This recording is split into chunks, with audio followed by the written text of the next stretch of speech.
Hello and welcome back to Podcasting's Praxis. I'm David, my pronouns are he and him. I'm James, my pronouns are they and them. I'm Jamie, my pronouns are he and him. I'm Rob, mine are he and him. And I'm Alistair, pronouns are also he and him. Yeah, so I've been away for a week. What's going on in the UK? Not much. Everything is fine. Is it quiet then? Isn't it lovely that it's quiet? We're all fine now. How are you, etc. An extremely Keir Starmer voice. I'm sending a squad down. Yeah, no. Obviously, it's been a fairly exceedingly normal week in Britain. But I think before we get to the thing that we do actually need to talk about, I thought we would do just some bullshit just to make it to give this episode some. Yeah, just to give this episode some variety, which I am reliably told is the spice of life. Is this you reacclimatizing after climbing down off the mountain, Rob? Yeah, sort of. Yeah. Without a fucking asteroid, I might add. Yeah, I am Not sorry. yet. I'm going to try to land one directly into your stocking for Christmas. How about that? Skull, maybe. Just wear the sword on your head. Didn't you watch Timeline? Wear the stocking over your face as you knock over the post office for food.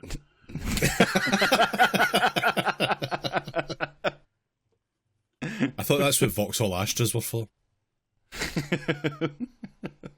Oh, what's this? A comet of Cassandra? Wow, you're so thoughtful. Oh, right, Rob. Okay, first thing, what is it? What have we got?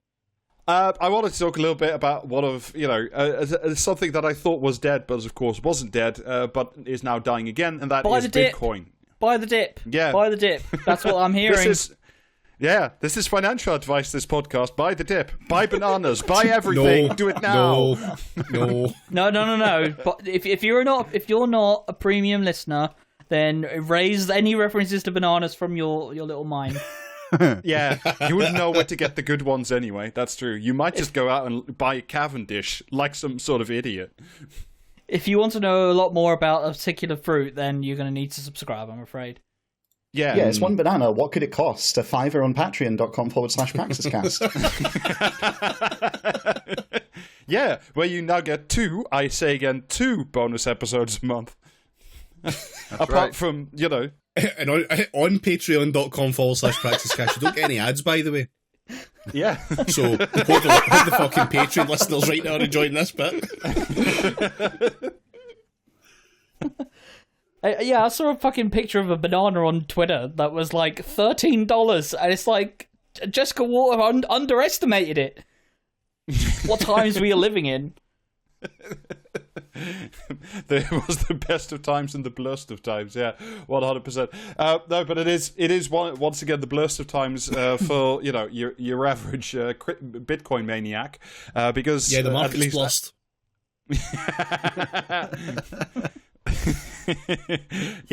In the last 24 hours, so we are recording on the 6th of August, Bitcoin has crashed almost 20%, taking it back to where it pretty much was at the start of the year, before, the Americans decided that Bitcoin was actually an investment-grade product for ETFs, and, the halving, which is a serious thing we should all take seriously, but basically means that, for the same amount of crypto mining, you don't get nearly as many Bitcoins as you did before the mystical event happened. My mom's chose an excellent year to get into Bitcoin. I mean, the good thing is Bitcoin itself is not alone. The top 10 tokens, so including Ethereum, Solana, all the others, have all taken a massive bath, basically. Look, no, Rob, I insist that you say all the stupid, tiny, fucking meme coins that I saw also mentioned in a Forbes article, which is just insane. Why? Just put the word Doge in the fucking Forbes article. What a time to be alive. Yeah. Fred Blust coin.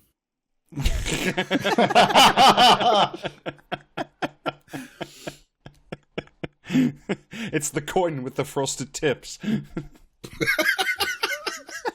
Man, some days, like yesterday, you just don't want to wake up. Fuck's sake. Basically 500 billion US dollar has been wiped from the market, which is fun and good. Good. Yeah, and all of this has basically happened because, rather than being a sophisticated store of value, as a Bitcoin enthusiast keep telling you, it turns out that, it's general a big market pile of shit.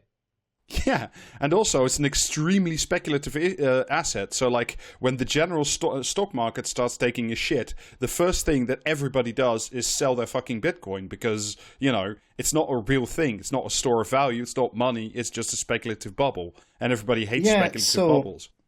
So, Rob, let me run through this because my understanding of how this has happened is pretty straightforward, and it's in 3 parts. Part 1. Japan had incredibly low interest rates. They were negative for a while, which basically meant you could borrow money for free. So a whole bunch of people borrowed yen and then reinvested it into other assets in America, but also, as it's looking like, in the crypto markets.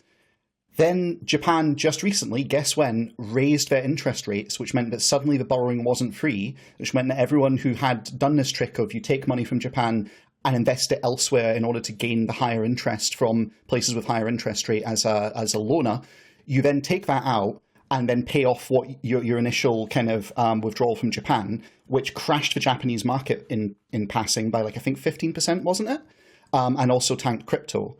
But the second part of why this happened is because crypto doesn't have any, like, halts as far as I'm concerned. There's nothing there to pump the brakes so that people don't panic sell, which meant that when this started kicking off, a whole bunch of people went, this is clearly going to fuck me up personally. If they'd been able to pump the brakes and, like, take it a bit more leisurely, then there might have not been the panic because not everyone was doing the yen trick. But as it just went down and down and down. Sounds like someone doesn't believe in the beauty of the free market. Yeah.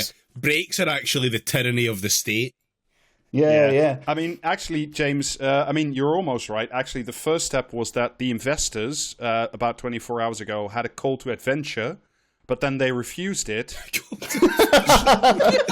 who was the magical mentor that they met on the way that took them over the first threshold, Rob? Dan Harmon's magical story circle to become a Bitcoin millionaire? Yeah. You meet a magical bored ape in a forest, and he simply tells you to buy Solana. Nah, that's the meeting with the goddess, surely. Anyway, sorry to everyone who's got no idea what the fuck we're talking about. So, my understanding of the third reason... Sorry? I said I'm not sorry. I'm never sorry. No. Fucking look it up when they get home. Yeah. If you'll turn your handouts to page 5. My understanding of the third part of why it's gone, which is more directly tied to the US market, is that because the panic set in, it meant that institutional level investors who weren't yen leveraged, who are tied into the funds associated with US business, basically said, we need to diversify and remove that part of their portfolio for a while. And so they sold off too. And so it was a 1-2-3 hit that ended up wiping out, what was it, 500 billion? 500 billion. Yeah. I mean, all of that is pretty much correct, but like the very simple version is just basically the Bank of Japan raised its interest rates, and then the US jobs data didn't look nearly as good as everybody thought. So now everybody starts thinking that there's a recession on the way, which means everybody sells their riskiest assets. It's the flight to safety, which is the common thing that you do whenever everyone starts panicking, and then everybody sells. I was sure that I read something that said that there was like some sort of like extremely technical recession, the kind of technical that's based on one specific named rule, and because they had to like invoke that. That's why everyone panicked, because like an obscure page on the rulebook said, and everyone went, "Oh fuck." Yeah, I mean, essentially, I can't remember the name of the rule, but it's technically not a recession yet. It's like if a certain event happens like 3 quarters in a row, that's an indicator of a recession. I mean, it really is not much difference from like saying that, like, I saw 7 vultures fly over the Capitoline Hill in Rome from left to right, and that means the gods are angry with us. So, like, money is fake and bullshit, and the stock market is even more fake and bullshit. Imagine needing to see a portent to know that the gods are angry with you. Your game. Also, I will say as well, a technical recession is not as exciting as I first thought it was going to be when I heard the phrase. Did you think it involved Toyotas? Yeah. My understanding is that like it's actually kind of bullshit. I don't think the stock market in the US would have dropped as much if Bitcoin hadn't crashed at the same time. So that's another way that Bitcoin and the rest of them are fucking everything up. Because the rule in question, it really is quite technical. I can't remember what it's called, but I believe it's if the unemployment rate rises for 3 quarters in a row. And it has, but barely. Like, we're talking very, very minor. So I honestly think that it probably wouldn't have dropped as much if it weren't for the fact that you've got the Bitcoin shit going on at the same time and people are looking at both of them together, which means we live in the dumbest world possible. I saw a flight of 7 pigeons fly over, Trafalgar Square yesterday, and they are flying left to right. And that, I'm sorry, that does mean all of Britain's going right these days. Yeah. Time to lay out a fatted calf.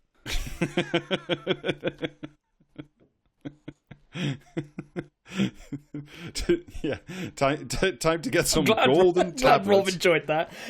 Yeah. Can we not just ask the Vestal Virgins to dig out the books of prophecy and tell us what's in there and hope like hell that what we need isn't in the one that they burn? Like, is that not on the table anymore? It's 2024. I'm not listening to their podcast.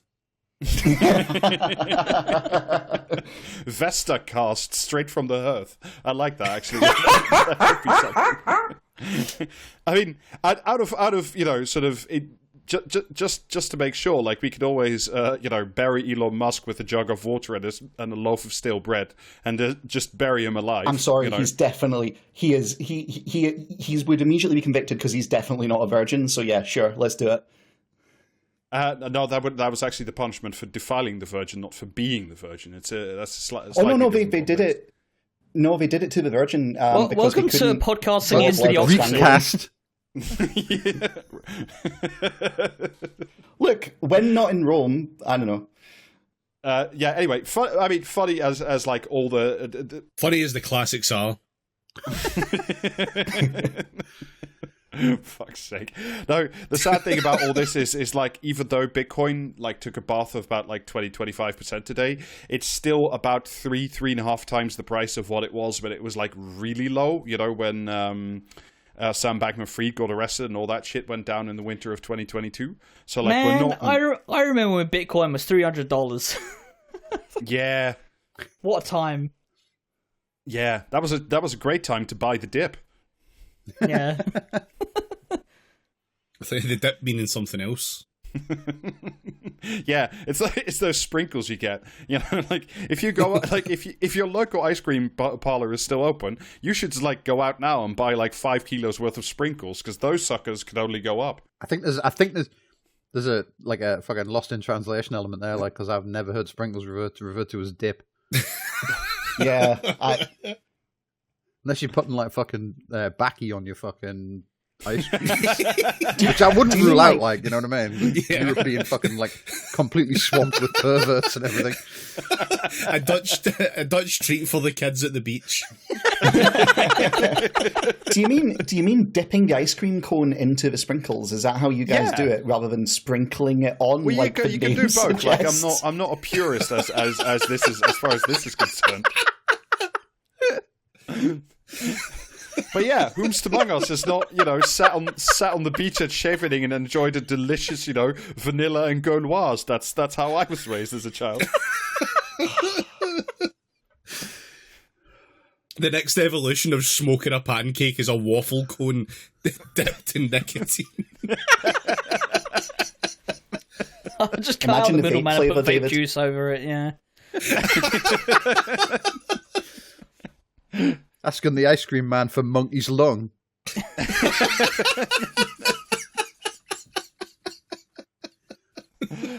It's that picture of Homer, but instead of the cigarettes, it's like 100 pancakes crammed into his mouth. Pulling the flake out your ice cream and lighting it. Anyway, we have a whole new line of merch coming soon. Once it clears certain hurdles that the nanny state insists upon.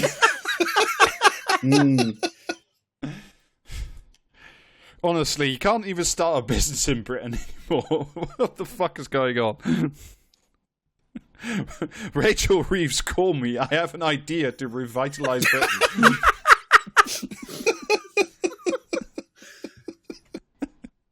It's either this or tobacco, but one of these days is going to pay off, motherfuckers. Banaco. Save it for the patrons. Yeah, of which you can become one for £5 a month. Ow. Ow. We're genuinely not actually trying to sell to you. We're just like this. Sorry. Patrons, this is your fault. I think Yeah, I don't had a encourage bruise us. or broke a rib last week, so all this love is gently fucking hurt like a bastard. You get punched by a Yeti or something. Yes. I mean, he might have, but I'm thinking Rob's one of the 12 sacred people who uphold the volatility of the stock market. And since he's taken a tumble, it's brought it all on. So, If I was one of those people, I would have dropped that shit like a long while ago. Like, come on. Like, just throwing himself off a mountain header first. It's worth it. Jesus Christ. No, I mean, the only funny thing about all this might be in the long run is that, like, so the US stock market in general has like shit the bed, but specifically it was mainly being held up by like the 7 big tech companies, so Alphabet, so Google, Microsoft, and Nvidia, of course. But all of those have like fallen sharply already, and Nvidia specifically, which was like massively overhyped because they were going to build all the chips that the coming AI god was going to be made of. But they've already dropped like 25%. So, I'm not saying it is because, this is not investment advice. But all I'm saying is I'm praying to fucking God that this is the start of the end of the fucking AI hype bubble. Because, like, if nothing else, I'm sick of hearing about it. And I'd like it to stop. I and I hope genuinely that a lot thought of you people were going lose to their say the money. end of the stock market. And I was going to be like, Yeah. yeah, that's right. Tell them. Definitely. You heard it here I would first. also be okay with that. Yeah, exactly. Where but on this podcast would you receive sound financial advice such as subscribe on woods. patreon.com practice cast. Return to the World of Warcraft gold standard. The invisible hand of the free market is actually just holding a banana. Ah, shit. What's wrong, Jamie? Did you not finish your pancake before we started recording?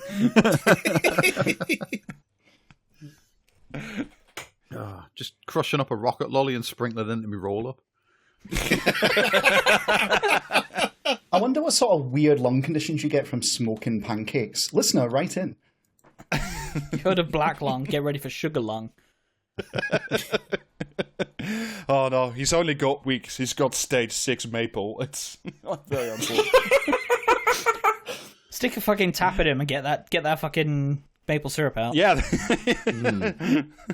that's true. You can become your own recycling plant by simply tapping the maple syrup out of yourself. One weird trick to gaining Canadian citizenship. To be fair, if there was a person who you could get a blood sample from them and it was just maple syrup, that would piss off a very specific set of Canadians. Yeah. Like, assassinated within the week. What I'm saying, Jerome, is by the time you need to tap yourself, you won't have to.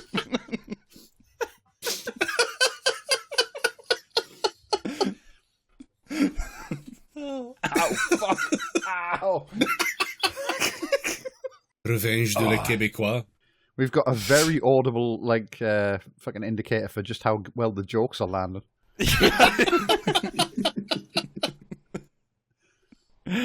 Oh, the things I do for our dear fucking listener, Jesus Christ. Who can get more episodes on patreon.com/. Shut the fuck up. All right, so now that You stop dying, you've got a job to do. We're talking about something else now. Yeah, someone take the wheel. Someone take the wheel while Rob tapes his fucking ribs together. All right, Jesus, you're up. This is an ad break on Podcasting as Praxis. This advert is for the Patreon of Podcasting as Praxis.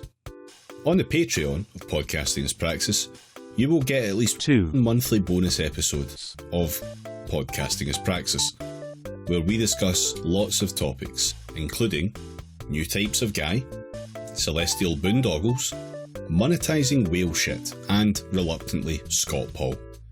You will also be able to join the Podcasting as Praxis Discord, a place to talk with like-minded people about lots of topics, including new types of guy, celestial boondoggles, monetising whale shit, but not Scott Paul, and also, of course, Podcasting as Praxis.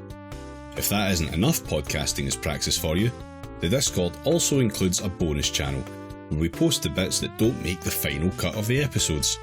Fans of both mediocre and bad podcasting have everything to gain by subscribing to the Patreon of Podcasting as Praxis. You will also no longer get ads on episodes of Podcasting as Praxis. £5 a month will get you all of that and maybe more at patreon.com/you guessed it, Praxiscast. That's patreon.com/Praxiscast, the place where we sell Podcasting as Praxis. Now, I think we have to, sadly, after brief digressions, we have to turn our attention to modern Britain, and I don't know, the past one thing week, we hate to talk about. Casting our hated gaze upon this benighted isle. Increasingly benighted. In the case of this particular week, it's been particularly fucking diseased and just fucking distressing and god-awful and, very British at the same time. It has not been good. No, it's been less than entertaining. That's to be fucking sure. If you've been living under a rock, then bless you. And why did you ever stay leave? there? Yeah. Turn it off now. You can escape. Yeah. On the other hand, if you've just wandered out of the ocean, get the fuck back in there. What are you doing? Yeah, don't make the same mistake as that fish cunt. Yeah. Look at where it all led.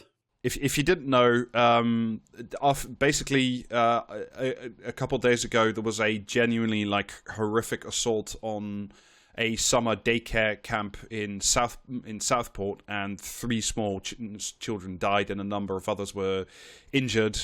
This was done by as far as we know, and not perjuring court proceedings and so on and so forth, but by a British-born young man who, I don't know, was probably not mentally well, because why otherwise would you start stabbing up a summer camp for small girls? But of course, we've already done vague speculation, and that vague speculation is infinitesimally smaller than the vague speculation that every branch of the fucking media has done.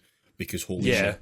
But I would like to not add to that too much, whilst we're talking about all this, because I'd like to think that we are slightly better behaved than, I don't know, fucking GB News or something. The worst cunt, yeah. Yeah. Basically, this was all immediately taken up by either, Russian disinformatia, if you may believe Paul Mason, or, Yeah, if you had your head stuck in an oven since 2008, this might be what you think. Yeah. Or it was, of course, it was picked up by the usual cunts. So Darren Grimes, Andrew Tate, Stephen Yaxley Lannan, a bunch of other cunts who immediately decided that this was not, the horrific act of one presumably disturbed young man, but was actually a heinous crime perpetrated by immigrants and or Muslims and or brown people and or your favorite combination of the 3 previous. This essentially ignited what I can only call a series of stochastic race riots, because they were all yelling about how it was time to, send the small boats home, stop the boats, things you see on the podiums of all your favourite prime ministers. Let us call them what they actually were, which unfortunately is pogroms. That's what this is. Yeah. They are specifically targeted at people who have been racialized as immigrants, irrespective of anything to do with whether they are indeed an immigrant or any degree of, second, third, whatever generation children of immigrants. It is just Islamophobia writ large, and the worst people in the country have decided to take up arms, essentially. Yeah. But they've also burnt down like Citizens Advice and a library and stuff like this. So it's not just like people. It's not just immigrants. It's like, you know what I mean. Anything that could conceivably be used by immigrants, using the word immigrants here advisedly. Yeah. It's like, trying to just sort of fend off the worst, the very worst of society, because like they have less than you, but they got it for free. And that's what really, really makes it like hard to swallow, doesn't it?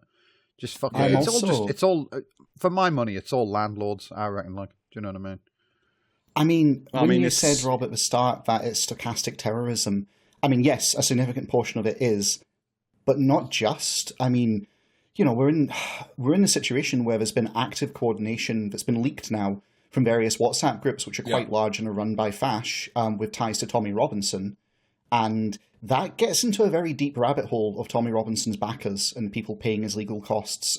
Really, genuinely, my take is that this is organised by real fascists who are stirring it up. And yes, they're leveraging the stochastic element to pour people in, but this is political. This is an active, coordinated, seizing the opportunity movement to do what the Nazis did. And just to add briefly, in case anyone who's not from Britain doesn't know who he is, Tommy Robinson is the nom de twat of Stephen Yaxley Lennon. And if you don't know who he is, he's a twat. Yeah, who also conveniently is not in the UK jurisdiction right now. Very pointedly not being in the UK jurisdiction, while a lot of people with ties to him are doing all the running around. Fled the country for some reason. Yeah, I mean, and being allowed to flee the country. That's just lucky timing, though, right? Because he was fleeing because of a court date and was actually out of the country before the stabbing happened, right?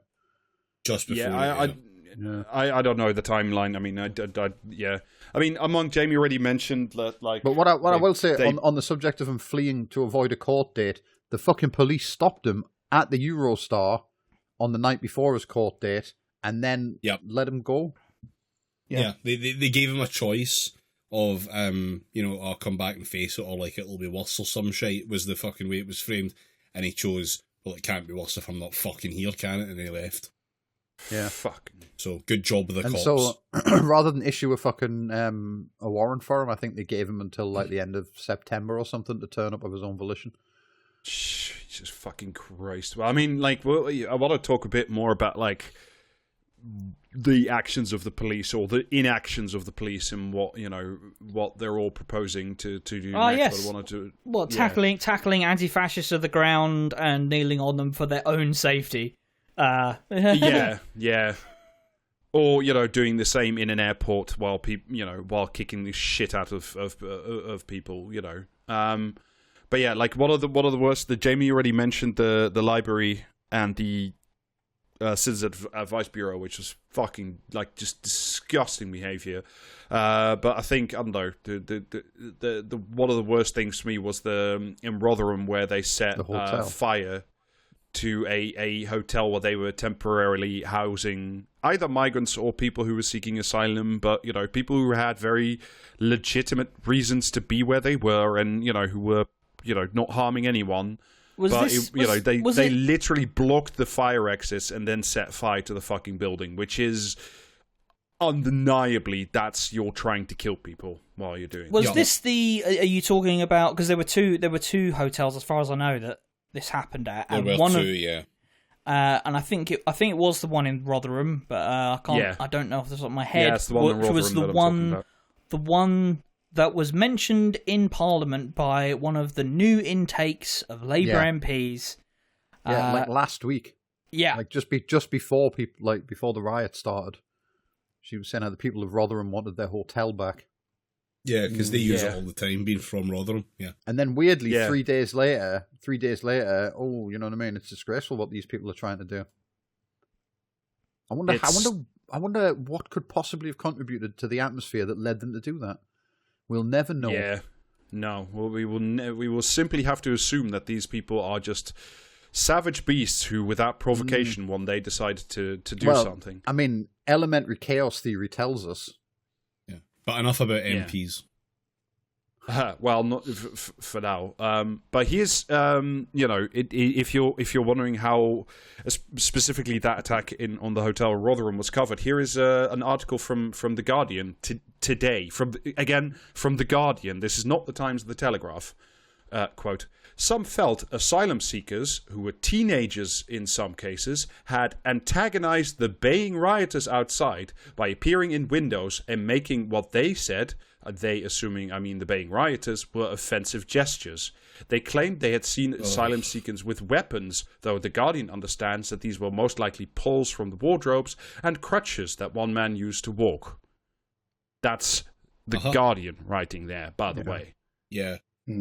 Fuck you for, maybe like picking up something that could be fashioned into some kind of weapon if you are literally surrounded by a fucking mob trying to set the building you're in on fire. Yeah. Fucking hell.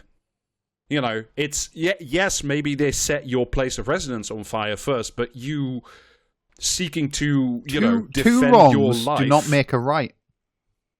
Two rights make a left, makes you think. Yeah. You also got to understand, like, they're not being rioters. They are, people with genuine concerns, and demonstration on, pro-Britishness, I believe was how it was described. And if they get into fisticuffs, then it's, a member of... Yeah. And if they get into fisticuffs, then it's a member of the anti-fascist left versus a man, Yeah. Like, was it the BBC or someone else? But someone today maybe interviewed, like, someone from the hotel that had been set on fire and asked them, like, I think a teenager as well, and asked them what did they think about but whether or not the people who tried to set them on fire had legitimate concerns about immigration. What is it about Labour governments and Labour policy and the phrase legitimate concerns? Because I don't remember, outside of 2010 to, like, fucking now, other than during the 2015 election cycle, I can't remember legitimate concerns being a phrase that I really heard all that often. Like, this seems to be something that I get it, but I'm confused as to why it's always fucking Labour it gets trotted out with. Like, why is it their one? They focus grouped it and were like, we need a way to say, like the Democrats do, we hear you, we see you, but without just echoing them and being like quite so obvious. So instead it's like they're legitimate concerns. We hear you, we take you seriously. That's what they focus grouped. Like, it's literally just like, because the Tories are allowed to be the nasty party, but Labour is supposed to be the nice party. So when Labour want to burn people to death inside hotels, they have to pretend that it's at least coming from a place of honest politics. Yeah, or simply you're Michael Walker and you can't shut the fuck up. Michael Walker will never shut the fuck up. No, he will babble incessantly from the kids' table for all time. Yeah. What? In fact, hear me out here, right? Michael Wanker. Damn, got him. Been workshopping that one for a while. I think it's ready for the big time. Were you using Labour focus groups? No. No, I was just using his Twitter mentions.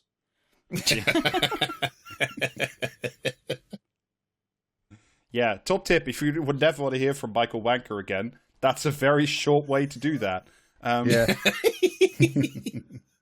So going back to the BBC people who were interviewing that immigrant and asking him what he thought about the legitimate concerns, bless the poor young guy, because his reply was basically, I fled my country in fear and, I didn't want to have to come here, but I'm here. I just want to live in peace and quiet. Like... Yeah. Maybe that trumps whatever fucking bullshit legitimate concerns that people might have.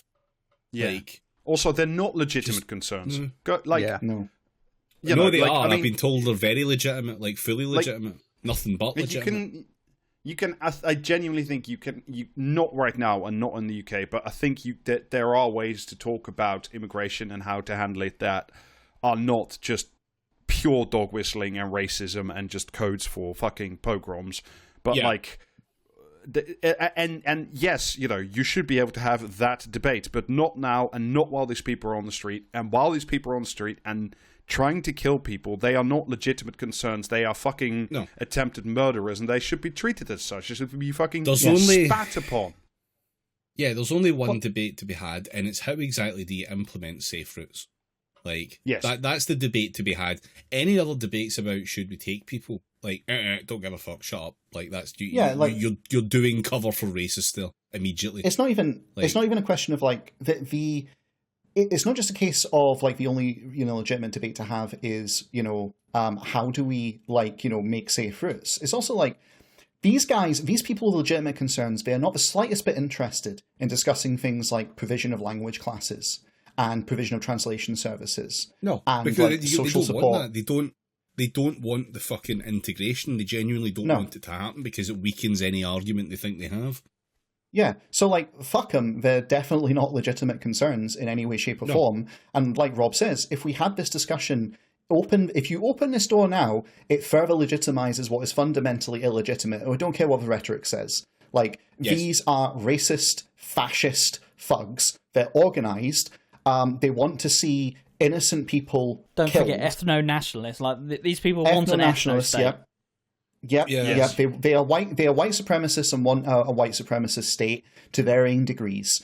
And fuck them. This is I don't mean to be all pro cop or anything, but this is one of the situations where if you are a functioning society, you have a force that exists to protect the vulnerable. And if they can't be used to do that now, it makes you wonder, what are the police actually for? Well, I think any number of them arresting might people have who been have just Zoom calls. Yeah. Yeah. Well, I mean, that's but of course, because arresting people who do Zoom calls, they might cause widget code to lose 0.0001% of all of productivity for a day or something, and that might make the line sad. Whereas this shit, apart from that, I think a Lush and a Shoe Zone got raided. This doesn't cost the line anything. No, I mean the line will go up when Keir Starmer meets Elon Musk, who's been fucking, you know what I mean, such a fucking pick me over this. When he meets Elon Musk and agrees to buy 10,000 AI powered Cybertrucks for the police. Yeah. If we want to talk stochastic terrorism, by the way, Elon fucking Musk saying it's inevitable civil war, that guy is encouraging this shit. And should be done for it. He won't be. Oh, I mean, absolutely. But you know what I mean. We've got to have some understanding because he was in divorce court again at the weekend, and I presume it went well. So yeah.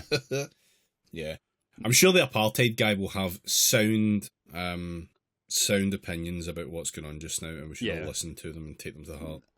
No, and it's if you, I don't know, I don't want to engage with it, but just for the sake of the brain argument, just say look. Maybe the people, yes, there are people with, not legitimate concerns, not about this, not in this way. But if you want to say, one of the problems that is vastly worsening the situation, at least I think it is if all everybody's benefits and all everybody's public space and everybody's place in society gets squeezed to death because, both the Labour and the Tory government are committed to destroying the welfare state as it is, and therefore the scramble for ever scarcer resources gets, more panicky and more, people see that, I don't know, some poor fucking refugee from a country that we bombed gets and should get, mind, a house, and they say, well, that person got one, but my cousin didn't. And, I understand all that, but here's my answer to everybody who's just well, then these are legitimate concerns and they should be listened to. Not, most of the people of houses. And also, there are plenty of houses, and also, but there are plenty of people who are also not materially well off, who are also reliant on vanishing state support, who are also in the same boat as these fucking people who went out on the street and tried to commit murder, who didn't do that, who looked at that poor fucking refugee and said, that person is my brother or my sister, and they are with me, and they are of my class, and I will help them, even though, whatever, now my niece can't get a house or whatever, because it doesn't have to be this way, and you can't use the real material concerns of the working class and of the middle classes by this point but you see, as a fucking hiding piece, because as people are not this way. As you well know, the true indicator of working classness in Britain is racism. The more racist you are, the more working classer you are. I said this on You've Discord. You've got to have fire in belly, Rob. I said this on the Discord, and all of the conditions for this have been purposely built. All the conditions in which you can have literal fascist fucking race riots happening it can't happen in a vacuum. You can't just have fascist race riots appear at a fucking unbidden from nowhere. There are reasons behind them.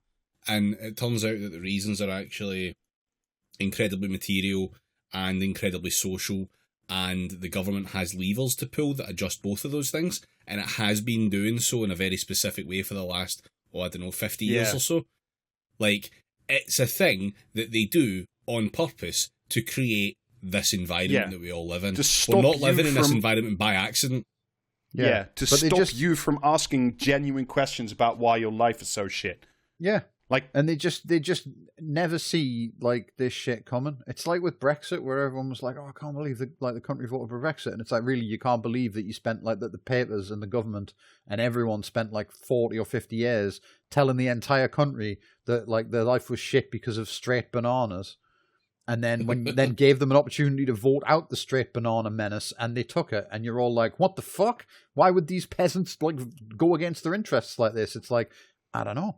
Do you think maybe it was the full spectrum, like fucking broadcast assault for 40 years, telling them that their interests were, and I quote, bendy bananas? Yeah, I mean, might have had something to do with it. I wonder if there's anything to be discovered between, links between cops and newspapers and politicians. Some kind of like a DLC, like a DLC for an inquiry that happened a while ago about the news. Yeah. I don't know, just an expansion pack, if you will. Yeah. Yeah. No, I mean, Leveson 2: Yuri's Revenge. I mean, let's not mince words on this. Like, the politicians who are fundamentally behind this, which is fucking most of the parliament, frankly, they're either fascist themselves, or they believe they are fascist and will learn the error of their ways when the actual fascists get in and promptly knife them.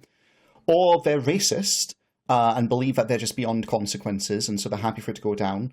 Or they are so fucking soulless, they think they can ride the tiger of this to achieve their neoliberal aims, and it'll be fine, because at any point they want, they can send in the police or army to deconstruct it and put it down. So this is just a useful tool for the moment. And fuck them all. I mean, this is the end. All of this is the end result of decades and decades worth of liberalism chasing the far right, accommodating the far right, because that's the only thing it knows how to do. And as Jamie was saying, now everybody is pretending to be shocked that it got this far, because this is not this the shit. Fucking hand wringing is unbelievable. Yeah, but once again pointing at the big spectrum that I told everyone about, that has liberal at one end of it and fascist at the other. Yeah. I mean, and all of it, you trace a little history, right? For all of it is just one giant chase to the right to see if you can accommodate people who will not be accommodated because their goal is an ethno-state. So they cannot be accommodated because they have only one goal. But it went, from under Tony Blair, just to pick a line, but you can go back early, you can go back to Margaret Thatcher for sure, or, the Rivers of Blood speech while we're at it. But, from the fucking many crises in the torture rooms of Jarl's Wood to, the fucking conditions on the barge of the Bibi Stockholm to, every government, including the Labour government, tying up any rights migrants or asylum seekers would have to work or participate in public life, or, simply integrate into the society while their, claims, legitimate or otherwise, whatever, are being checked out. To, last year and the year before and the year before that, we heard stories about, the fucking border force literally tying up and choking out people on repatriation flights, to the fucking Rwanda scheme, to last year's little fash outing encouraged by the sitting government to protect the cenotaph from, I don't even fucking know, whatever it was that was supposed to be protected from, Bad to vibes. Last week's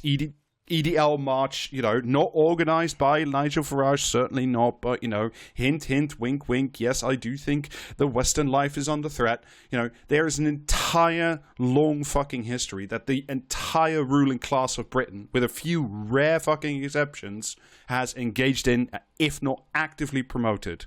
And you can pick why they did it, like James said before. But there is history. The shit didn't come out of the fucking ground.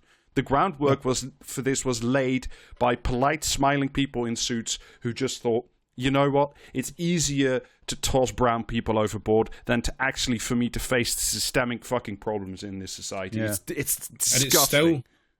It's still being laid. You're watching it being laid right now. Yeah. This is just the next layer of it.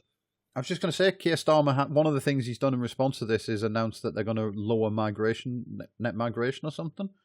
Yeah, I think he did that before all this kicked off, but yeah. There are people blocking a road in Middlesbrough and only letting white people drive down it. You know what I mean? I think maybe then they don't really care about the statistics involved. No. I think maybe there's something different going on there. But like and also just the response in the last few days of everybody in the political atmosphere and in our media class just throwing their hands up and saying, wasn't me, Gov. I have nothing to do with this. I don't know where these people have come from. Has been a fucking sight to see. And one of the prime examples where not only did everybody pretend not to have anything to do with it, but at the same time still kept the door wide open with a nod and a wink. And that was that fucking interview between Ed Balls, just fucking cunt supreme, and Zara Sultana, which was disgusting. Somehow he managed to make that worse than the interview where him and Yvette Cooper pretended they were fucking married. Yeah. Just constantly talking over Zara. Look, we've talked about Zara Sultana and voting for her in the Labour Party in general, so you know where we stand on that. But like the way she's she not in the was Labour treated, Party at the moment, so you could vote for her perfectly fine. That's true. Yeah. But like it's just, the way she was treated, the interruption and the bullying, and just the like, Keir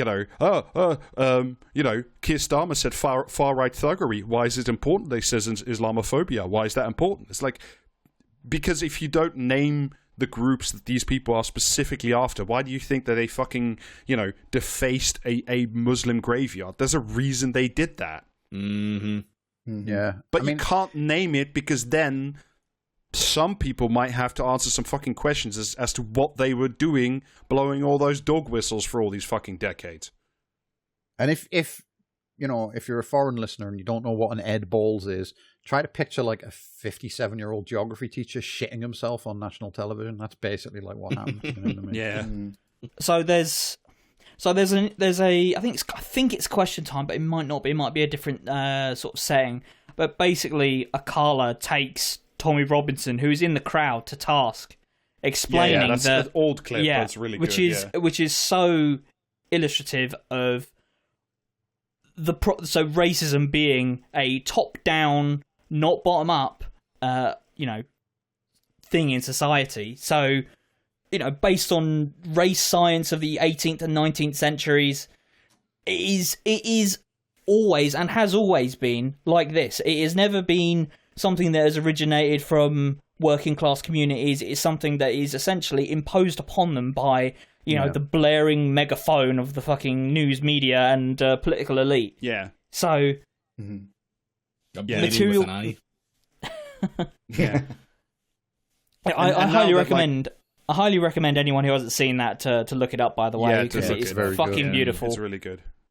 Yeah, and like so the idea now is, and like you see it everywhere. Like you see it in fucking Parliament. You saw it in Keir Starmer's speech. Is like in all the gasped, shocked responses. There was even a bit like some fucking journal was saying like, oh, people in the the newsroom of the Telegraph are very shocked, and they don't believe in what they're seeing. It's like, oh, really? Shocked? You mean tugging their collars? Like, yeah, I bet they fucking were. Yeah. They all of a sudden saying, oh no, the consequences of my actions. I didn't mean it like that.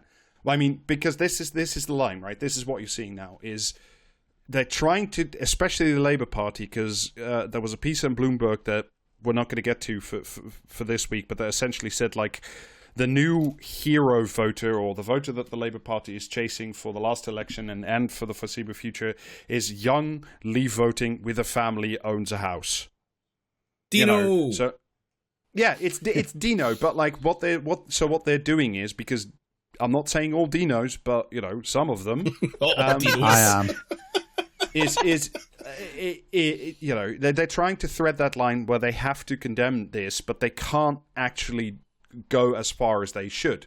So the new line is, yeah, all right, your concerns remain legitimate. We will give you the policy you want, which is out and out brutalization and cruelty.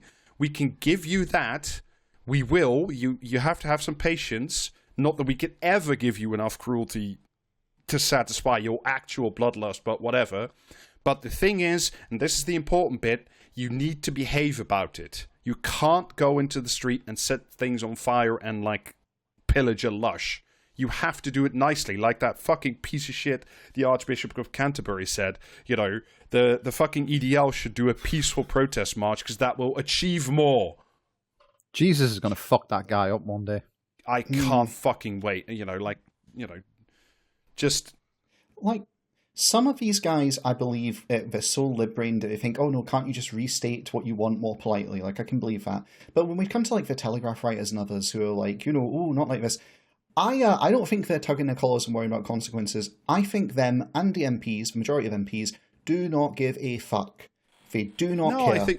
This is fine. No, I think they do care, because this has always been the difference between the Tories, who are racist but polite and wear suits and, want to have their racism in a certain, style. Not that the results are better, but yes, they want it with a refined air. Whereas the BNP or the Reform Party or Tommy Robinson's WhatsApp group have always been the street thugs. And the Tory party has always wanted to delineate itself very clearly, but, with enough wiggle room, formally at least, in its attire and manner of speech, they want to keep themselves away from the street thugs. They care about the presentation of them. I don't think they actually care about anything to do with any of the consequences, for the very simple reason that they had a very strong warning of all of this, where a sitting MP was assassinated by a man shouting Britain First, who had previously, in the weeks before, taken part in a retreat where they were practicing militia skills as part of that. And they, in collusion with the media, they covered up his motives and all the rest of it and did absolutely nothing, not a fucking thing, to deal with this growing problem. That's not even true. When it hit one of their own. That's not true, because what they did was they started going on about fucking online anonymity. As they are happening again, harping on about exactly, and also, social media. Happened. There were extenuating circumstances. Britain was in a crisis state when that happened, wasn't it? Because Corbyn was leader of the opposition. Yeah. So now we're back to sensible politics, and now, right-wing street violence is actually a problem again. Yeah. But this is my thing. They do not give a fuck when it happens to one of their own. They just don't care. And so I genuinely think they're looking at it very cynically, the majority of them, and going, well, it's fine. We've got a handle on it. You got to break a few eggs to make an omelette. I really think that's how a lot of them, including like Starmer with his staying away for God knows how long before finally calling a Cobra meeting, he's not bothered. I'm glad his holiday's been fucking ruined as well. Yeah. Yeah, good. Yeah. I mean, I disagree with that, because I think what is more interesting to me is not, all the usual people saying, oh my God, the consequences of my actions, I didn't mean that, I didn't say that.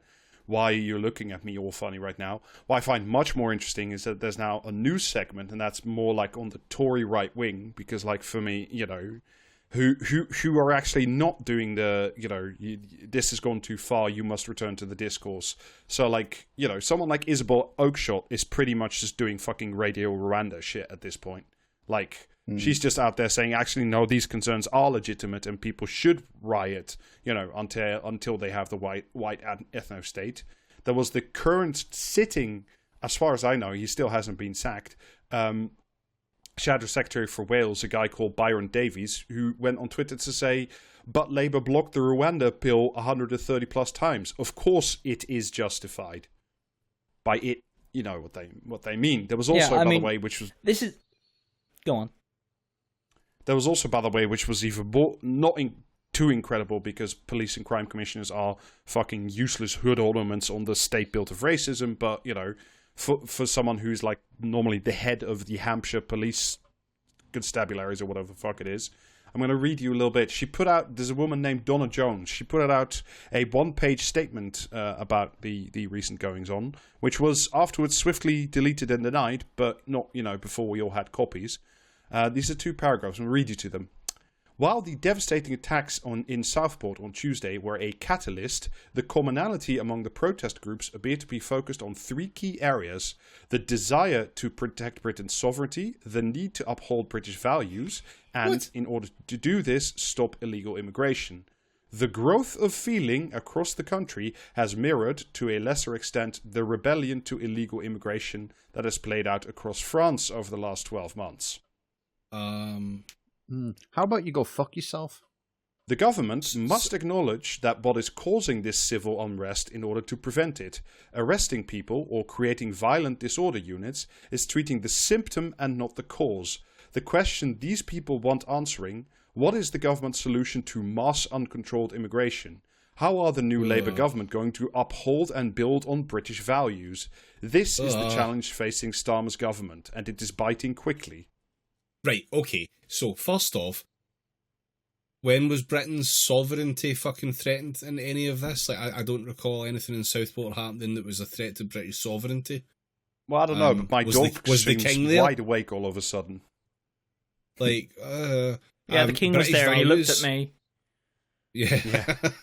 British values aren't real, so might as well ask what fucking Bitcoin will do to fix this. Like, it's made up, it's fake. And, like... Yeah. I mean, but so it's all... part of this is right, part of this is actually correct. Arresting people and creating violent disorder units is treating the symptom and not the cause. The thing is, though, she's fucking picked out the cause as being mass immigration. No, the cause is massive economic inequality, massive social inequality. Destabilization, yeah. Yeah, a complete And- lack of social justice within this country. Those are the fucking actual causes of this. And Like, actual, atop- like, active political projects, too. Yeah. Like, you know. I top that. Like, that and those political projects are the catalysts. Like, those are the catalysts. Nigel Farage dipping his fucking wick into this. That's absolutely a catalyst. Every time a fucking immigration policy is announced, which is somehow more crackdowny than the last, is a catalyst. Every single press release about how people can't get a fucking house, and by the way, also on the next fucking page is a full story about a fucking small boat or some shit. That's a catalyst. All of these things add up to the same thing. It's not the fact that people are coming here. People are coming here because they have to, or they want to. And it doesn't matter fucking which it is. They're here. They should be allowed to be here. There's no problem with them being here. So maybe look at literally any one of the things that directly affects the people, like that think that they're not getting what they're owed, rather than just picking out a random adjacent fucking event and going, oh yeah, it's that. We have to remember as well that these fucking pogroms, because that's what they are not aimed at people who are specifically immigrants. It's anyone who is the wrong colour. Like, literally, it is that simple. It is that fucking simple. And this is egged on. This, I don't know, I feel like we've said it 100 times, but it's never going to be enough. This is shit that is egged on by people like fucking Harriet Harman, people like Keir Starmer, Rishi Sunak as well. Who else remembers that disgusting fucking political ad where there was like a fucking red carpet on a beach? This is on them. Yeah. This is what they have done. Whether they wanted it to happen or not is ultimately irrelevant, because the purpose of a system is what it does. Yeah, the you know, and also like the fucking, you know, the line about how long it's taking for Bangladeshis to be deported, or Jonathan Ashworth, that fucking scumbag piece of shit, once again going on the news and talking about, you know, about like how people are being put up in 4-star hotels, and you know that it's up to the Tories to sort it out right before he got kicked out of office, like the piece of shit he is. But for me, like the more interesting... There is not enough scorn on this earth to warrant Jonathan Ashworth being on TV. For some people, this has been like a lifelong project, but I think what you're seeing now on the right with these people who are like still trying to cover this up with the mantle of, you know, legitimate concerns, while, you know, whatever's left of the moderate Tory, quote unquote, because these people are not moderate in any sense of the fucking word anymore, is like you're seeing, what you're seeing play out now is like with this is like the split in the Tory party and on the right post, the Labour landslide. It wasn't Bond, but whatever. Like, is who are going to be the people who are actually going to say to the fucking, to the people perpetrating these riots, to the fucking would-be genocidaire who are still going to cover them with the mantle of, oh, but your concerns are legitimate and you need to be listened to, and and how openly may I am compromise still, with an ethno-nationalist? and or even like how willing and enthusiastic am I to in public, chase after them, and that's going to be the split. Like that's this is our Overton window now. Yes, on the right, it certainly is. On the right, this is the question for the right. And because the right has all the energy in this country, because the left is not allowed to have energy, this is where it goes.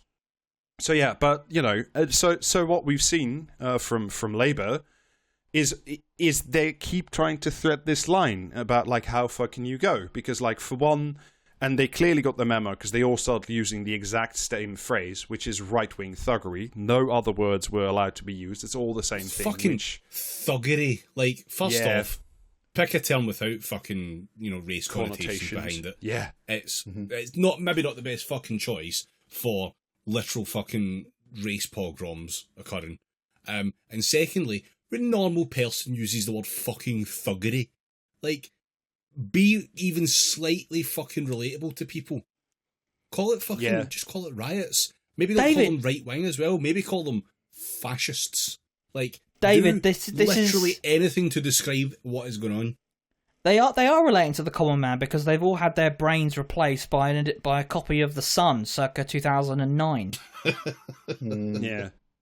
So, like, the other thing is, more intelligence sharing. I don't even know what that means. And my other question was, were you not doing that before about these people? And the answer is, no, of course not. Because that's why Prevent was only always, again, about attacking brown people and not white people. So, I don't think they'll be turned into Prevent. And, of course, more criminal behavior orders that will further restrict people's movements. So just ASBOs, again, in a different form. Quality. This is the thing, though, like, they're not remotely prepared for dealing with this kind of stuff. Their idea of dealing with, right-wing terrorism or violence or whatever the fuck they would call it, like, their idea of that is that it's all very organised and it's all very set up, and there are like specific groups with specific leaders, and these things are organised well in advance, and the cops, if they really wanted to, could know who was going to attend before the actual event. But this stuff's being organised like quite quickly, short term, online, and like just WhatsApp chats and Telegram chats and all that kind of stuff. They do not have the resources, understanding, or ability to actually properly police this stuff, and that's why. That's part of the reason why. It's definitely not the only reason why, but that's part of the reason why it hasn't been that heavy-handed, because it's only going to take one time where they get it wrong, or they're not quick enough, and there's like 4 cops at an event where 300 fucking people turn up, all intent and setting things in fire. I mean, Rob earlier mentioning Prevent reminded me of when we talked to Hussein Kesvani, and we went through John Woodcock, aka Baron Wolney's fucking anti-communist manifesto, which devoted how many pages was it to left-wing about 55 extremism to right-wing extremism, and 130 to left-wing and pro-Palestine. Yeah, and this is the Labour Party. He is emblematic of everything that they represent, and fuck them. Yeah. Like, frankly, if you voted for them at the last election, you're a fucking sucker. Yeah, you should quite genuinely be fucking ashamed of yourself. And the other thing is, like, but the Labour Party, the Tories would handle this any better. The Tories would be handling this worse, would they? It would be the same fucking response. Yeah. The only way to seriously fix this, the only way to seriously do anything about this, as I was saying a little bit earlier about the quote-unquote legitimate concerns, the only way you could structurally fix this is to do shit, is to fucking build houses, get get a measure of social security going again in Britain is to reopen the fucking parks and reopen, the fucking building blocks that you've had spent fucking 30 or 40 years destroying by now. But no, the environment. But no, of course not, because the fiscal rules don't misunderstand it, because it is related. The fiscal rules of Rachel Reeves are more important than, some poor migrant burning to death in a blocked up hotel. Can we just for a moment while we're talking about just to shout out to everyone who went out and protected these vulnerable people. Muslims and other people supporting them, like fending off fascist attacks in their communities. All of you are like fucking phenomenal. Like this is what the Battle of Cable Street was, right? This is what you have to do, because the cops aren't going to fucking help you. No. So so the only thing that Labour can promise, which is of course is also Starmer's thing, because he was the DPP and he's tough on crime, is to treat this as a purely criminal issue. Is to reopen the 24-hour courts, which is the things he loves anyway. Is to do more ASBOs, more intelligence sharing, and of course the kicker of the whole thing, which was, we are now going to really roll out live facial recognition technology. By the way, the same day that the EU said, no, we are banning this large-scale use of this because it is a disgusting invasion of privacy. Well, speaking about 24-hour courts and live facial recognition, would you like a little update on what they've actually done in response to the riots? Because I think this is proportionate and fine and okay without context. The media, as of an hour ago, is widely reporting on the first person who's believed to be the first rioter jailed after widespread disorder. They've named him. I'm not going to, because fuck him. They've put his face everywhere, given him a mugshot all across the UK. He, a teenager who smashed police cars during disorder in Bolton, is believed to have become the first person to be jailed after riots across England and Wales. The person, who's 18, pleaded guilty on Tuesday to causing criminal damage on Sunday, Greater Manchester Police said.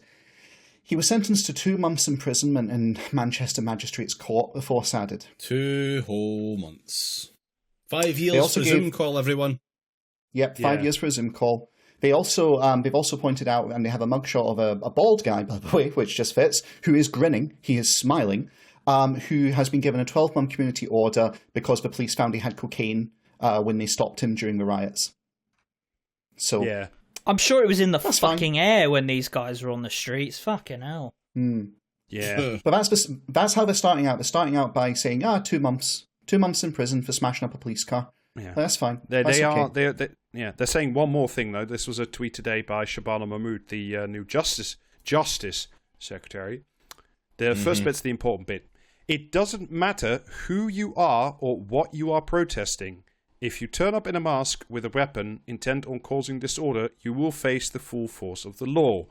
So these new powers, the intelligence sharing, the ASBOs, the facial recognition technology, will come down upon Just Stop Oil as much as they do on these fucking fascists, because then it's even-handed, you see.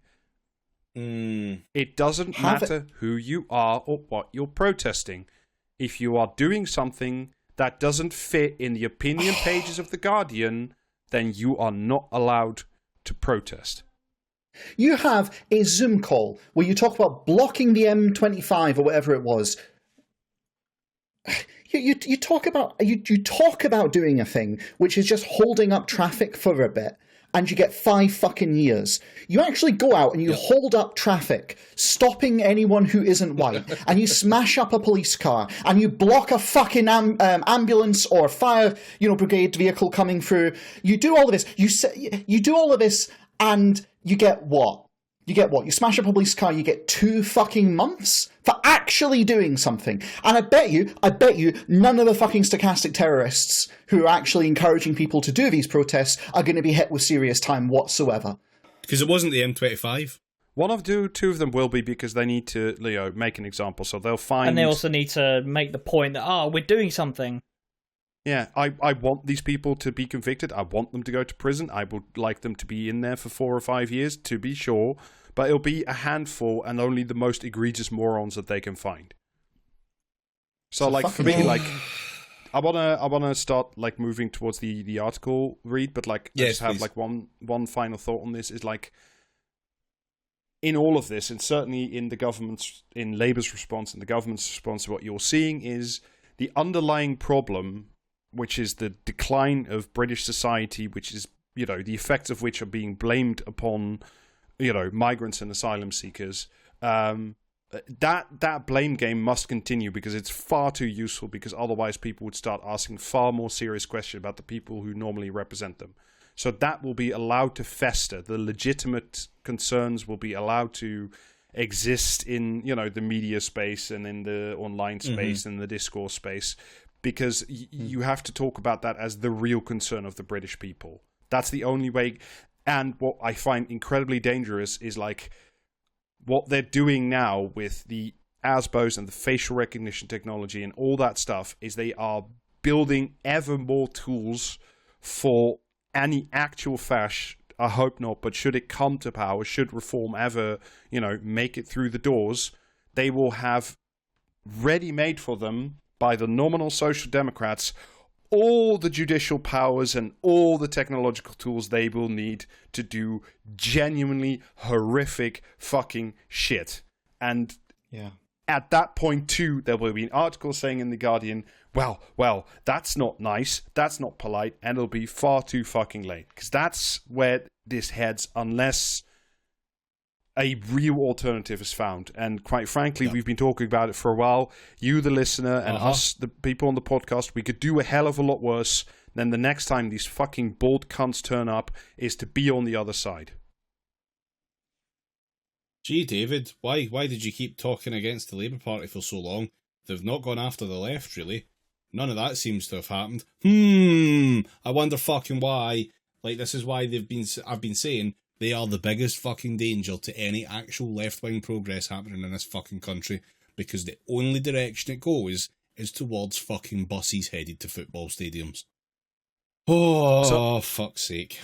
So, I wanted to move off, not completely talking about the riots, but talking about our response to it. And I wanted to take you, I have an article for you. I wanted to take you into the mind palace of Tom Baldwin, writing in the Times about what he thinks Starmer should do to, you know, face this critical moment in Britain's, I don't know, history, whatever, timeline, pick your poison. And the answer to all this is the title. Starmer's challenge is to show his ordinary side. It feels more important than ever for the Prime Minister to escape the political bubble and connect with the real world. All of the water has left my body. Barely a month after winning... I claim my £5. Barely a month after winning the general election, Sir Keir Starmer's mettle is being tested by boneheaded hooligans terrorising communities and attacking the police. It is a challenge that raises deeper questions about the kind of Prime Minister he will prove to be. Boneheaded hooligans. Authoritarian one. Next. Boneheaded hooligans is such a stupid fucking analysis. I mean, it's quintessentially like, you know, liberal, columnist, whatever. Okay, man. Shut the fuck up. Those stoking violence or propagating fantasies linking Islam and immigration to the massacre of little girls last week will feel the full force of the law. Starmer has form in dealing with this sort of things from his days running the Crown Prosecution Service. Don't look up any details. He helped to introduce night courts to speed up offenders into prison during the 2011 riots, which, and those alleging he's being two-tier and less even-handed than now should be remembering this, began as quote-unquote protests over the police shooting of a young black man. Yeah, but I don't think we've actually mentioned it yet, but this two-tier police system... we didn't know. Yeah. Like, just turns out it's a real thing, but that's not what they're talking about. Yeah, it's real, but not like that. Yeah. Oh, fuck. In his efforts to re-establish law and order, Starmer will be supported by voters. More insidious, however, are the people who, are the populists who are online, talking about Fuck off! New ruling class and so on. There are pogroms on the street and you're talking about fucking populists. Jesus. Populists have always fed off claims about a remote elite that doesn't understand ordinary British people. And though most definitely no populist, Starmer does possess another set of gears that make it hard to label him as out of touch. Having briefly been heckled... The populists are in the mud just now. Hashtag Farage riots was trending, and he's gonna hate that. This article has the energy that when they were talking about the rioters, they wanted to call them twat waffles, but they couldn't put it in print. Like, it very much feels like that bullshit. Too gauche to use the term wank puffin in this, yeah.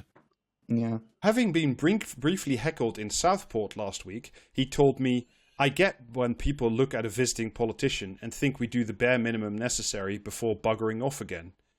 He actually returned to the town a second time on Friday, without cameras or any prior publicity, saying he wanted to talk properly with those cleaning up after the riot or with the emergency workers who'd been at the scene and then had If there was no publicity, then how do you know about it? Yeah, how were we hearing about it? Yeah. Yeah, that's a very good question. It's why he repeatedly emphasizes the need for progress on everyday issues such as housing. I'm sorry, and the I NHS. can't move off of this. Like, yeah, no publicism about this. Never mind the fact that, like, I compared to Jeremy fucking Corbyn, who does just turn up to stuff and like be a normal person about it. Like, it just I'm completely beyond words at this point. Also, Alistair, if you didn't know, and there's no reason for you to know this, but Tom Baldwin is also the guy who wrote the hagiography, the biography of Keir Starmer that came out right before the election. Oh, there we go. Okay. So so it came to you in a press release email that Keir Starmer was of his own volition and with no cameras. Yeah, okay. Like, expand this out to 1,500 words. Bring a camera. Thanks.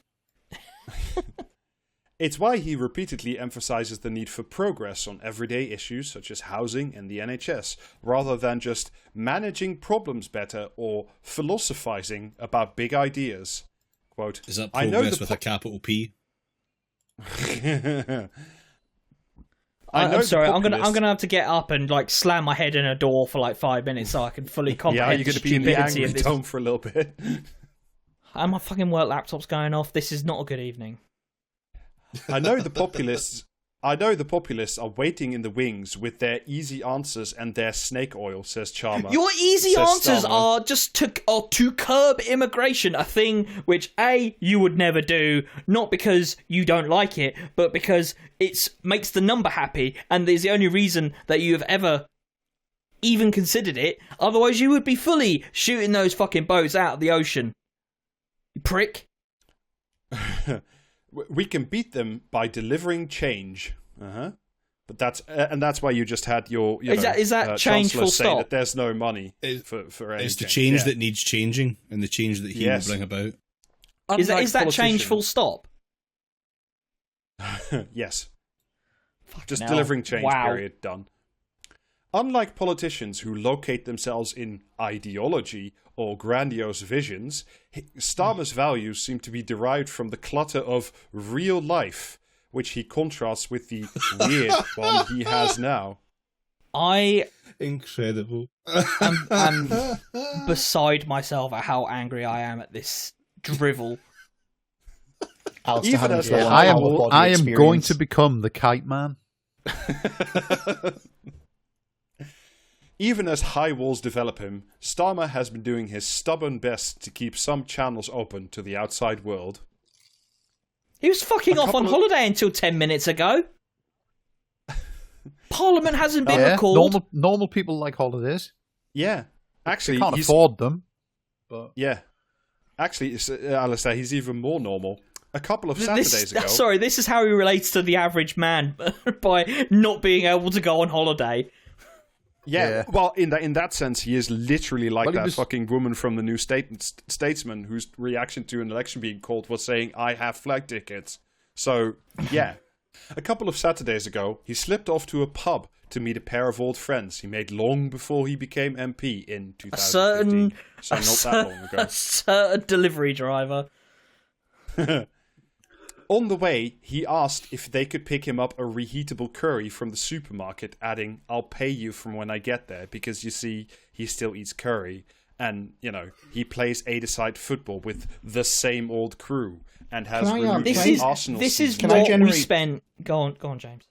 Can I just genuinely interrupt a second here, because I've just noticed something linguistically. Guys, am I out of touch, or do people genuinely call them reheatable? Because I've never once in my life heard someone call a microwavable curry reheatable. Yeah. Never once. I think not a single fucking Times time. readers have like a butler to like reheat things for them. So James, I think, yeah, maybe. James, it is relatable things like getting a reheatable meal that we spent I mean, 5 years call me a fucking gnashing our writing teeth, doc, but gnashing our teeth and wailing to all and sundry in the press. So to put the absolute worst possible headlines out every single day in a media jihad. Now, enjoy your microwavable korma. I guarantee you that when he sends someone out for a curry, a ready meal curry, he still gets the chicken Maryland. He's Spicy the only Kia likes man his who butter will chicken. eat a Rustler's without the buns because it's too many calories. No, Starmer's a fancy lad and puts the buns in the toaster. Doubtless, some readers' lips will curl at me, his biographer. It's not my toes that are curling. Relaying anecdotes they suspect are designed to prove he is a man of the people. Others may suggest Which people? yeah. You know the ones. Those ones over there just out of frame. Yeah. Laughing Others along may with him, actually. Yeah, they're all smiling and looting at Greg's as well. Others may suggest the football, the pub, and the curry are only one version of normal, or point out that how wanting to run the country, my God, let you know, alone getting a job. It is Mark from Peep Show as Prime Minister. Do you remember the episode where he makes friends with a Nazi? Writ large. Except he doesn't realise that he shouldn't be friends with the Nazi at the end. Clean shutter PM. And yet, paradoxically, it is when he discusses how to deal with the extraordinary life he must lead now that Starmer is at his most reassuringly ordinary. For instance, he explains that having a media pack outside his old home most mornings, as well as the occasional anti-war protester, has been tough for everyone in the family, but especially for his son, who had GCSEs this summer, and quite irritating for the neighbours. Oh, is that annoying for you, Keir Starmer? Do you find it difficult to have a press pack outside of your house every single day, night and day for? Well, I suppose it's only been 4 years, so yeah, it could be worse. Imagine trying to live a normal life and maybe do exams, and instead of having the quiet to do that, maybe the Israeli Air Force is bombing your fucking country to smithereens. I don't know. See what it is. If I was like a teenager and my dad became prime minister, I would just stop doing my GCSEs. Do you know what I mean? Yeah. you don't need to. If your dad's prime minister, you can just you start your own AI company. Yeah, you get your own job selling AI Hoovers or some shit. You know what I mean? Similarly, his plans to refurbish the Downing Street flat have so far been modest to the point of the mundane. Who cares? Who gives a thunder and fuck about the decoration in fucking Downing Street? Like, Jesus But the Christ. wallpaper, Jamie. Fuck the off. wallpaper. Fuck the wallpaper. I'm going to go around and piss on the fucking wallpaper. How do you think about that, like? Rob, can we just skip to the refractory period of this fucking puff piece? The family want to install a cat flap So I their don't care. Shut up. I am vetoing the rest of this fucking article. Can we move on to comment and commentary instead? I'm That's just it. gonna start doing comment or commentary. I'd be like Julian I'm Banjo. reverse vetoing this. No. Yeah. Continue, Rob. Have I wronged you in ins- some way? Want to install yet. a cat flap so their most feline member. Jamie, should we just start playing Helldivers? Yeah, why not? Fuck you, don't. I want to join. He says that even this task made even more urgent by the potential arrival of a kitten to appease their daughter's demand for a dog. Which, This is that's very- interminable. That is my God, very wait, hold on, very hold on. sensible fucking centrist like. Do you know what I mean? We're gonna get the Ben wants a dog, get her a fucking kitten. Tough choices. that is the most amazing. That is the most new Labour fucking thing ever. The nation wants a dog. We're gonna get a kitten. Like what? To appease their daughter's demand for a dog is proving more challenging than we thought. Because of his back door, like all The those electorate in are number not 10. happy with father at the moment. It's okay, Alistair. He's relatable. His shirts are tailored just like everyone else's. If he was my dad, I wouldn't fucking vote for him.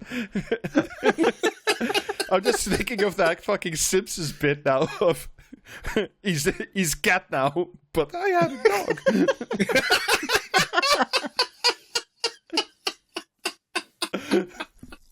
Less father of a nation, more stepdad of a nation, frankly. Yeah. Is proving to be more. You're right, it is proving to be difficult. It's proving more challenging than we thought because his back door, like all those in number 10, is heavy and thick with what must be some ballistic style defenses. Oh, is he gonna get a tactical cat flap? He's going to get a tactical cat flap. Yeah. Yeah. Does this mean we're going to see Kevlar like, plating and stuff. Does this mean if he does install a cat flap, we're going to see someone doing the fucking Death Star run targeting the weak point of the cat flap to try and get him? Like, I don't know. Yeah, I'm gonna pick up Keir Starmer's kitten and just belt it straight out the fucking cat flap. Yeah. Yeah. If you see, like, if you're in the vicinity of number 10 and you see a small kitten wearing Sam Fisher goggles, it probably belongs in number 10. But Starmer should still try to find a way through. I'm not sure if that refers. That's left very dangling. Who's out of the back door? It's Mr. Galloway's calling for you, sir. Oh, for fuck's sake. Just swatting George Galloway with a fucking newspaper. Imagine coming up to your daughter saying, I know you wanted a dog, but I have George Galloway for you instead. This is all they had.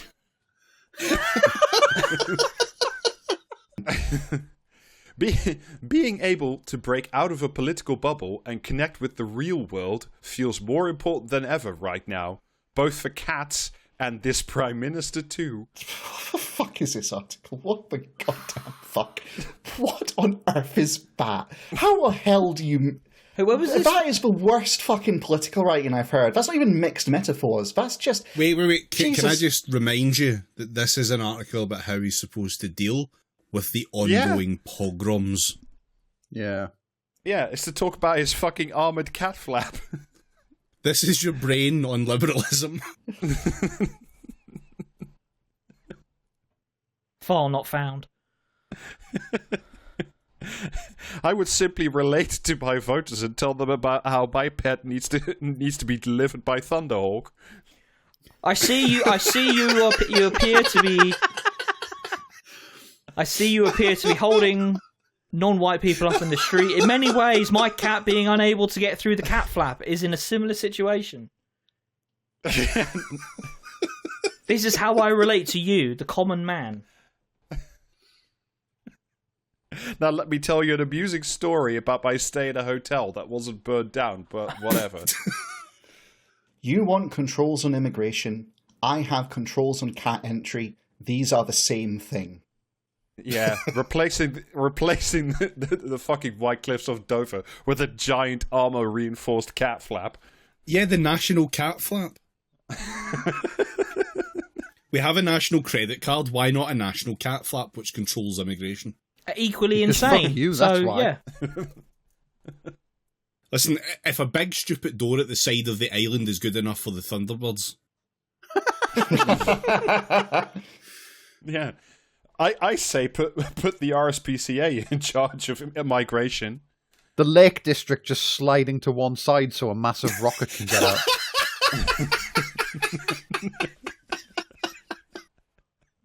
It's called Trident, Jamie.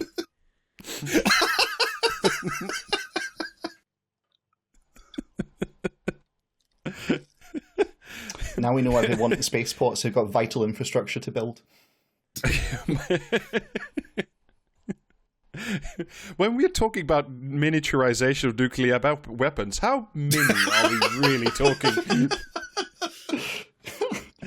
Anyway, that's your look inside the cat flap of number 10. Well, I feel vigorated. oh, Shall we? I'm shall we round it off? vibrating with fury. Have some milk. I'll see myself out. Don't worry, I'll get the door. Yeah, don't let the flap hit you on the way out. Right, comment a commentary at them. Yeah. Never thought I'd see the day. What is the opposite of wokeness? There should be a Cat word flap. for it. Sleepiness. Is that comment or commentary at? Is this everyone on Twitter who's ever been asked to define wokeness? No, comment. I only do in the synthesis of wokeness and whatever the other thing is. The Comment. antithesis, This but is yeah. a comment. Commentary at. That was James Marriott in the Times, and the article was titled, "We need a word for the opposite of wokeness." Oh, well. Gave that away early, didn't It was literally the opening sentence, yeah. I love it when they use the title in the movie.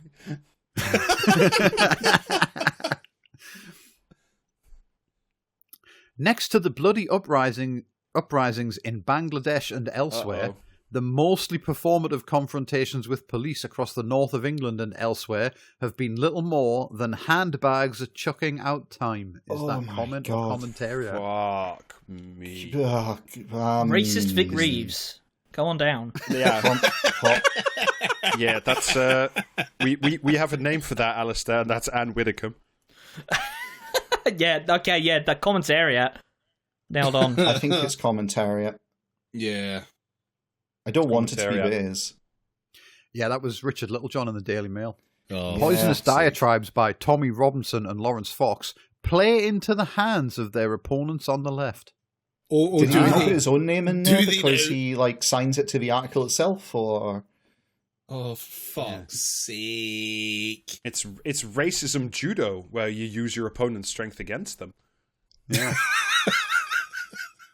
Starmer finally needs to refrain from the liberal impulse to try to crush the far right and what? extremist fake news with a social media crackdown. That said, it will take a particular cunning to outwit Elon Musk. Is that comment or commentary?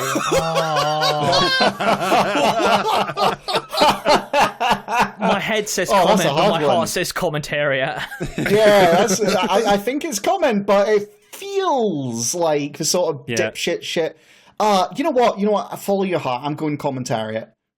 See, what he needs Yeah. to, what he needs to do before he faces Elon Musk is behead a divorce lawyer and absorb their powers.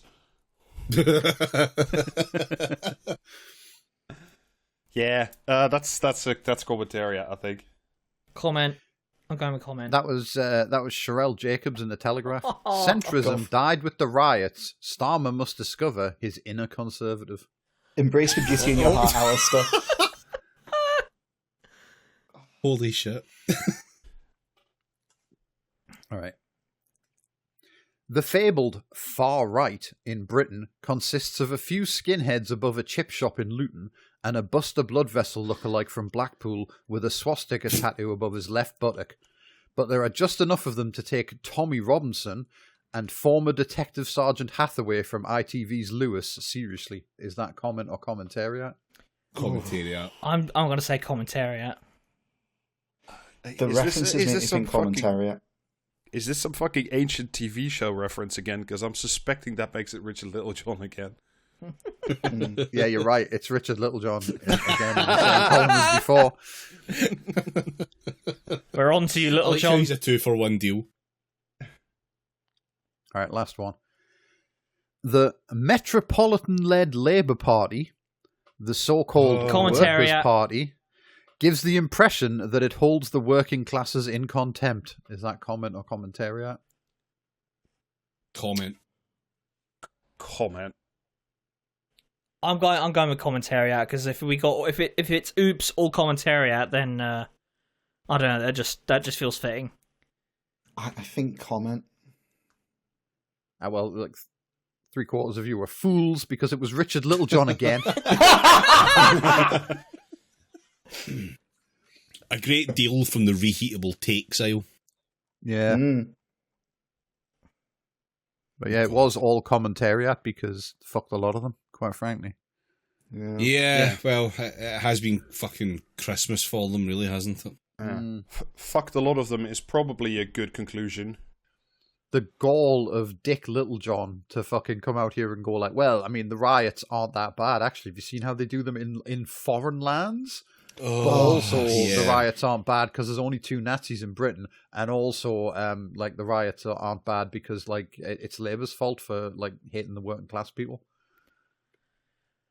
But yeah, he does not like Tommy Robinson or fucking Lawrence Fox because they're just not as like They make him look bad. authentic and they're not as authentic and old school as him. They're not dinner party material. Yeah, they don't know like every single fucking British TV show that ever featured blackface, like fucking, you know what I mean? Off the top of their heads, like he does. All right. Well, I think that's a strong place to leave it. Yeah. Yes, that will absolutely do us. So thank you very much for listening, everyone. Please do join us on the Patreon, patreon.com/praxiscast. You can also get Twitch streams every couple of weeks. I think we'll be on next Thursday, twitch.tv/praxiscast at about 7:30, and merch available praxiscast.tmail.com. And remember, we are up to 2 bonus episodes a month now, so you should definitely join the Patreon, which also gives you Discord access to. I didn't mention Yeah. that, but I should. I mean, I don't think we've do that. mentioned that we at patreon.com/praxiscast in all this episode. So This is the entire fucking bit and mad. We're not doing it again for the fucking patrons. oh well, if it's only a good bit if you do it, is it? I never said it was a good bit. I just said it was a bit. Anyway, bye. Bye. See ya. Bye. Patreon.com/praxiscast.